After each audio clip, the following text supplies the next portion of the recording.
kilo nga yun. Ba't ganun? Galing daw yan ng Tarlac ba o ano? Hindi may mangga. Bigyan lang yan. Natikman mo yung binuksan mo? Pagdamutan mo na, maasim nga. Ito ba tapos? Nagreklamo pa nga ako. Segment po ang maasim naman. Hindi marunong yun nag-ayun na artist. Ang asim, yan lalo na yan, parang hinog sa rele. Ay, hindi naman din nila alam yan. Kain-kain daw yan. Bigyan na nga ako ng 2 kilo, nagreklamo pa.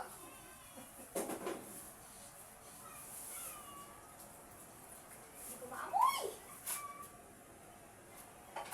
Mabango, matamis. Hindi nga, amoy plastic na. Nangingibabaw yung amoy ng plastic. Alam ko naman yun. Tinulungan ako ni Mami. Mami mo rin, di marunong yung Ay, ako naman kinuha niya ang bango. Hindi na marunong bumili. Ate, natututo na. Ito mukhang matamis itong maliit. Bunso, Lamog Ate, na ate, yung ate. baho.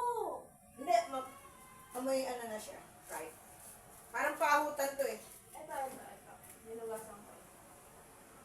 Ito wala. Ito pa rin. Ito maliit. Amoy ano siya.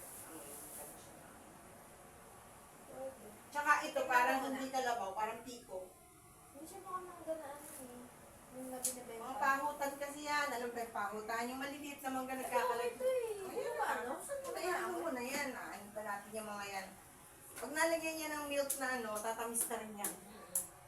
Ang dami yan. Sasayangin mo. Thankful na lang at may nagbigay nga. Laglog ko kasi makakain ko bang asin. Potential to eh. May sipon pa ako, pinapaamoy mo. Ito, hahalo-halo naman ang ano niya sa matamis. Hindi, pag naanan mo silang maasin, maaanahan lahat. Dahil ang asin ang hingibabaw. May amoy din. Tapos okay. Oh, may mangga. Oo, ako may hinog. Kinuha ko mga dito kay ate. Pabilis mo na lang sila. Eh, pera naman yung mga ito. Hindi naman. Alam mo naman It's the fact that counts. Alam mo, buko nga, magre-reklamo lang sila ng Ay, putang ina mo. Talagang bata. Hindi. Malay sabi ko ka. Kasi malaki na to eh. Di kasi tinitingnan yung dinadaanan. Kasi gusto na kumuha ng ice candy siguro. Ba, wait lang. Ah, okay. Sige.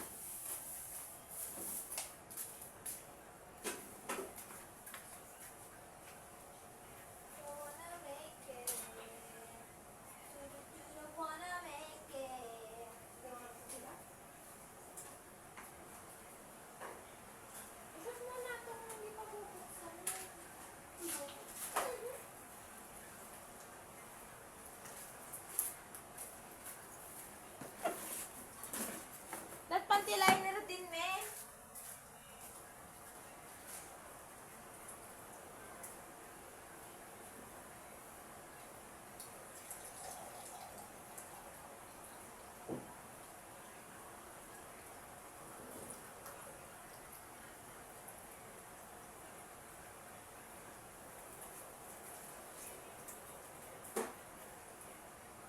Lagi niyong buksan yung gripo sa banyo para nakakapuno tayo ng balde. Para pag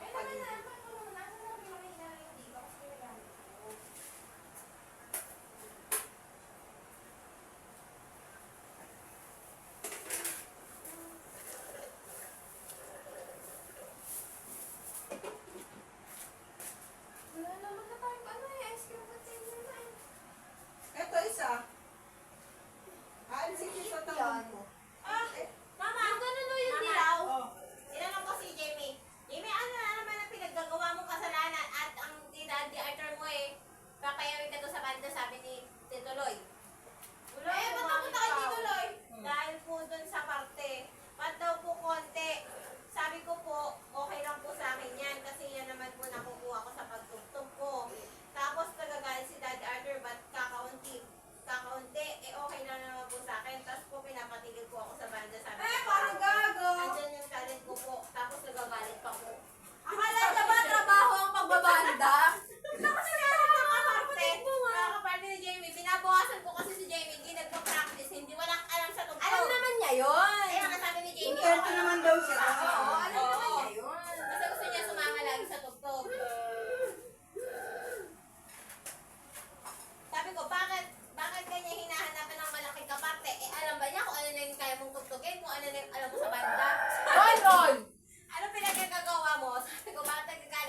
Eloy, para siya magsabi kay kuya.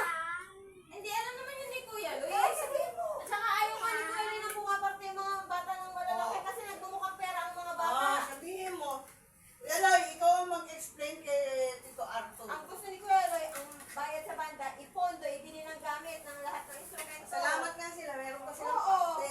Kahit pa paano nga. Mapapamasahe mo Kalahati. nila. Binibigay ko sa kanila, di ba? Kalahati. Gaano kalaki pa gustong parte ng apo niya? Kaya, akala niya nga, siguro trabaho ang halaga ng mga kukuha. Sabi niya ba ito ang liit ng kaparte? Yun daw ang sabi. Bakit magkano ba pinarte? Yung una, pera 50 pesos, 70 pesos. Anong una?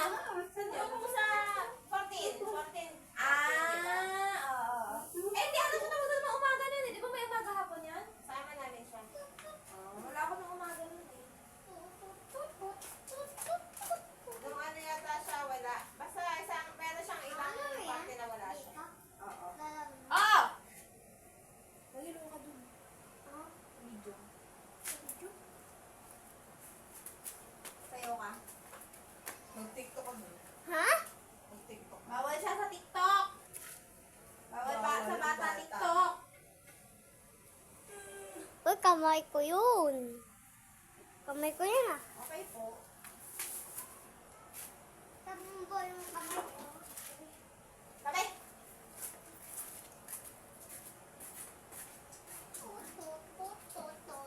Container ng ice cream. Nasaan yung bago? Yung bago natin kinain ng ice cream. Nasaan yung container nun? May. Ganyan yata ang dahil. Marami doon sa taas. Maghanap kayo sa mga ano-ano ko doon. Sa third floor, yung mga kuntay-kuntay, yung mga... Ako na nga gumagawa eh. Inutusan na ako ni mami. Ay, ito, takip. Mga eco bag doon, marami din lagayan. Ako. Wala kayo. How about this one? Pero But I wanna make it. pwede na to. Pagkakasya. Tapos sandali lang yan. Ito, ano ba to? Kaya maraming inaangat-gat yung aso eh. Ano yan? Kung ano-ano mga naglagay-lagay kasi. Ano yung ano, quiet mo? Quiet. Anong payat? Quiet, Marco. Oo. Mag-shush ka.